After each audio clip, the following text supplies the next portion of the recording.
የቻይና የሰላም አስከባሪነት ጭንብል መውለቅ በመካከለኛው ምስራቅ ለብዙ ዓመታት ሲታይ የነበረው ዲፕሎማሲያዊ አካሄድ ዛሬ በይፋ ተቀይሯል። ቤጂንግ ራሷን እንደ ዓለም አቀፋዊ አስታራቂ በመቁጠር በኢራንና በአሜሪካ መካከል ያለውን ውጥረት ለማርገብ ስትጥር የነበረ ቢሆንም አሁን ግን ያ ሁሉ ሙከራ ሙሉ በሙሉ ውድቅ ሆኗል። ኢፖች ታይምስ እንደዘገበው ኢራን የቻይናን የሽምግልና ጥሪ ወደ ጎን በመተው ወደ ወታደራዊ አማራጭ አዘንብላለች። ቻይና በአፍሪካ በላቲን አሜሪካና በእስያ ያላትን ተሰሚነት ተጠቅማ የዓለም የደቡብ መሪ ለመሆን የነበራትን በቴህራን ግትርነት ምክንያት ትልቅ ፈተና ገጥሞታል። አሁን ያለው ኢራን የዲፕሎማሲያዊ መፍትሄዎችን ትታ ቀጥተኛ ወታደራዊ ድጋፍን ትኩረት ሰጥታለች። ይባስ ብሎም ኢራን ለሩሲያና ለቻይና የጦርነት ጥሪ ልካለች። ይህ ጥሪ አሜሪካ በመካከለኛው ምስራቅ የጦር ሰራዊቷን በምታሰፍርበት ወቅት የመጣ ሲሆን ቴህራን ከዋሽንግተን ጋር የምታደርገው ማንኛውም የተኩስ አቁም ስምምነት ስልታዊ ወጥመድ እንዳይሆንባት የሞስኮና የቤጂንግን ዋስትና ትፈልጋለች።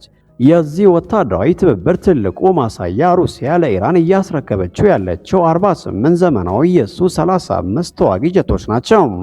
ይህ የ6.5 ቢሊዮን ዶላር የሚያወጣ ግዙፍ የጦር መሳሪያ ስምምነት ተራ የንግድ ልውውጥ አይደለም።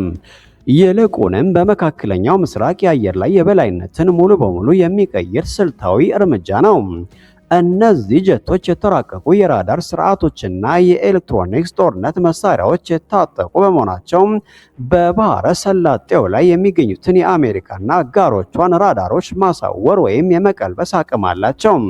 ይህ ማለት እስካሁን አሜሪካ በክልሉ የነበራትን ፍጹም የአየር ላይ የበላይነት ጥያቄ ውስጥ የሚጥል ነው።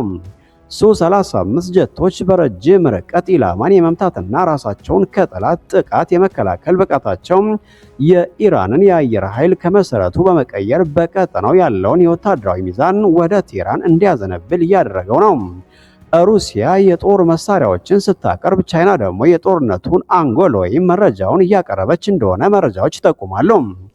በሳተላይት በሳይበር ጥቃትና በምልክት ትንተና የተደገፈው የቻይና የስለላ መረብ ለእስራኤል ስትራቴጂካዊ ቦታዎች አዲስ የኢላማ ዝርዝር ለኢራን አሳልፋ ሰጥታለች ተብሏል።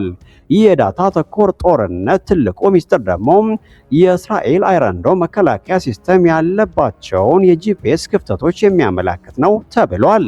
የወጡ መረጃዎች እንደሚያመላክቱት ቻይና የአይረንዶም መከላከያ ሊለያቸው የማይችላቸውን ጥቃቅን ክፍተቶች ለኢራን አጋርታለች።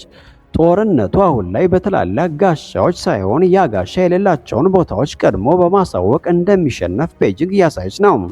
ይህ ማለት ኢራን የምታስወነጭፋቸው ሚሳኤሎች በብዛት ሳይሆን በጥራትና በኢላማ ትክክለኛነት የእስራኤልን መከላከያ ሰብረው የመግባት ዕድላቸው እጅግ ሰፊ ነው ማለት ነው።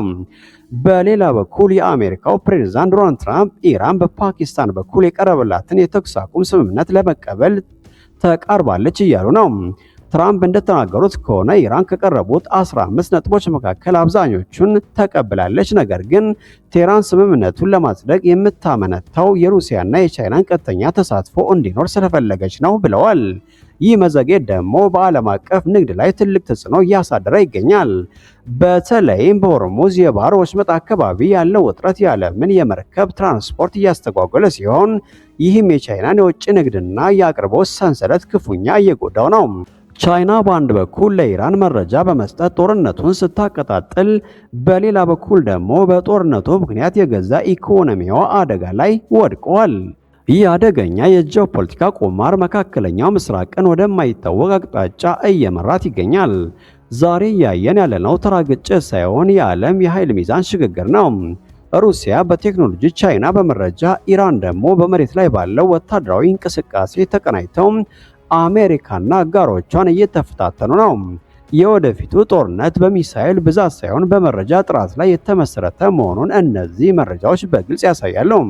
የመካከለኛው ምስራቅ ቀውስ አሁን ከአካባቢያዊ ግጭት አልፎ የዓለም ሀያላን ሀገራት በቀጥታ የሚጋጠሙበት የጦር ሜዳ ሆኗል። ፕሬዝዳንት ዶናልድ ትራምፕ በኢራን ላይ እጅግ አስፈሪና ታሪክ የማይረሳው የመጨረሻ ማስጠንቀቂያ አስተላልፈዋል።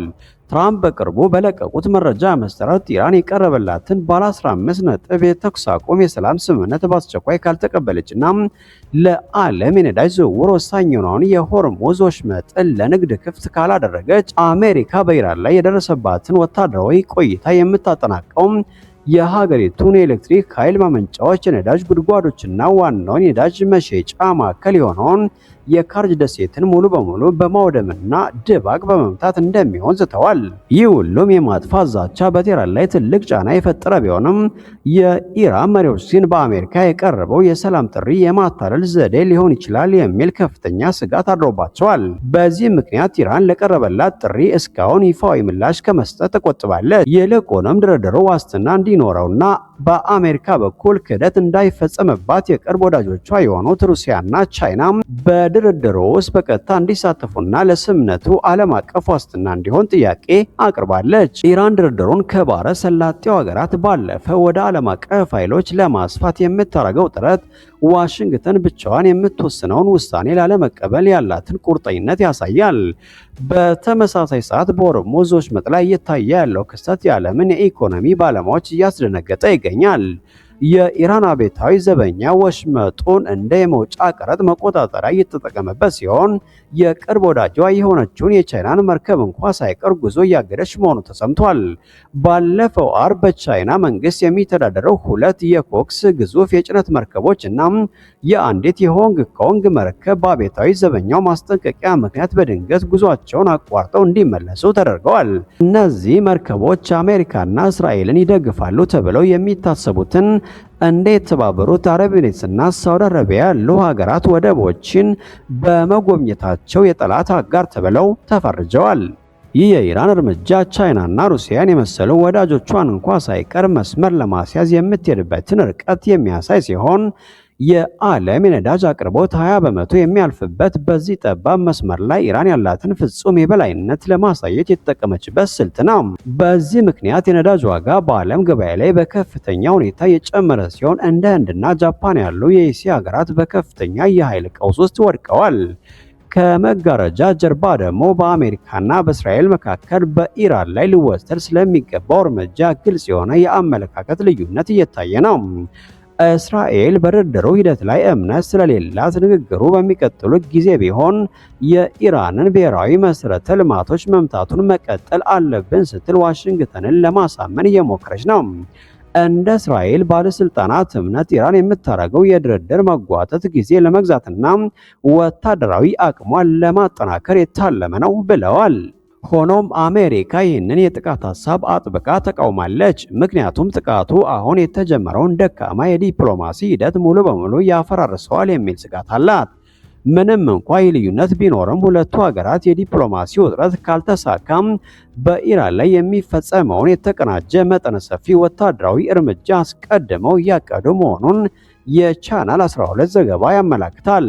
ዓለማውም በትራምፕ የመደምሰስ ዛቻና በኢራን የዋስትና ይውጣልኝ ጥያቄ መካከል ቆማለች።